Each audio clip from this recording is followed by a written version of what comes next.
ధనుష్ మరో ప్రేమలు. సో ఈరోజు మనం మాట్లాడుకోబోయే సినిమా 'జాబిలమ్మ నీకు అంత కోపమా'. ఈ సినిమా ఒక యూత్ఫుల్ లవ్ స్టోరీ. దీనిని దర్శకుడు ధనుష్ బాగా తెరకెక్కించాడు. పవిష్, అనిక, సురేంద్రన్ ప్రధాన పాత్రల్లో నడిచిన ఈ సినిమా ప్రేమ, కామెడీ మరియు ఎమోషన్స్తో నిండి ఉంది. ఇది ఎలా ఉంది అనేది ఇప్పుడు చూద్దాం. సో ప్రభు ఒక చెక్ కావాలని కలలు కనే యువకుడు. అతను నీల, అనిక, సురేంద్రన్ అనే అమ్మాయిని ప్రేమిస్తాడు. ఆ ఇద్దరు ప్రేమలో పడతారు. సో ప్రేమలో మునిగి తేలుతారు. కానీ ఎప్పట్లాగే వారి ప్రేమకు పెద్దలు అడ్డుపడతారు. అనుకోని కారణాల వల్ల ఈ ఇద్దరు విడిపోతారు. నీలకు వేరే అబ్బాయితో పెళ్లి ఫిక్స్ అవుతుంది. తన ఎక్స్ గర్ల్ఫ్రెండ్ పెళ్ళికి వెళ్ళిన ప్రభు అక్కడ ఎలాంటి అనుభవం ఎదురైంది అనేది ఈ సినిమా కథ.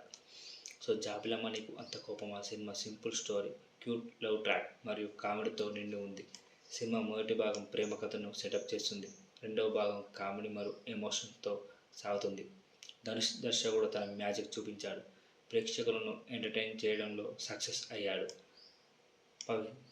ప్రభు పాత్రలో బాగా నడిచాడు. అతని నటన, ఎక్స్ప్రెషన్ ప్రేక్షకులను ఆకట్టుకుంటాయి. అనిక, సురేంద్రన్ నీలా పాత్రలో చాలా క్యూట్గా నటించింది.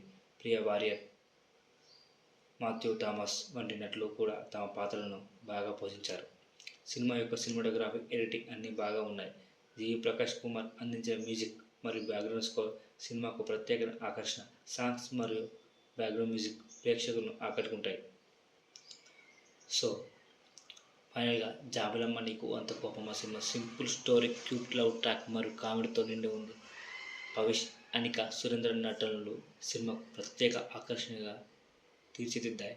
ధనుష్ దర్శకుడు తన మ్యాజిక్ చూపించాడు. మొత్తం మీద ఈ సినిమాకి యూత్కి నచ్చేలా ఉంది. సో మీరు జాబిలమ్మ నీకు అంత కోపమా సినిమా చూసారా? మీ అభిప్రాయాలు ఏమిటి కామెంట్లో మాకు తెలపండి. మరియు మా ఛానల్ సబ్స్క్రైబ్ చేయండి, బెల్ ఐకాన్ ప్రెస్ చేయండి. తద్వారా మీకు ఇలాంటి వీడియోలను మిస్ చేయకుండా ఉంటారు. ధన్యవాదాలు. ఇంకోసారి మా సినిమా రివ్యూ మీరు కలిసినందుకు సంతోషం. సో మనం మళ్ళీ కలుద్దాం. జై హింద్. ధనుష్.